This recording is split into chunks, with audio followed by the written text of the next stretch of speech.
अस्सलाम वालेकुम दोस्तों, उम्मीद करता हूँ सब दोस्त खैरियत से होंगे। उस्मान बे बचाने गए सुल्तान को और फंस के बंदर बे तेरे बारे जट्टी यही सोच रखिया। कहेंगे कि जब तक शेर बंदा होता है गीदड़ की हुक्मरानी होती है।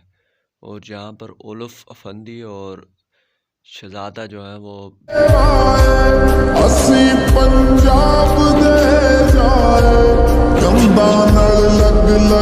को मारने के चक्कर में है।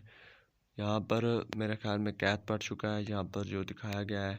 और जहाँ पर मालून खातून और इस्मान खातून सुल्तान होवे भी आपस में हर कोई सजने दे नाल होवे खुश। खातून की बात करें तो वो तकरीबन कोई ना कोई चाल खेलेंगी कैसा जानी जग दिखाना से के साथ क्या करना है। तो बिंदर बे सुल्तान की तरफ से हुक्म देंगे कि उस्मान बे को करना है। ठीक है, तो एंड के सीन में आपने देखा कि सुल्तान बे की यहाँ पर उस्मान बे की कोई ना कोई खुफिया मदद करेगा। अगर आप चैनल बने हुए चैनल सब्सक्राइब वीडियो को लाइक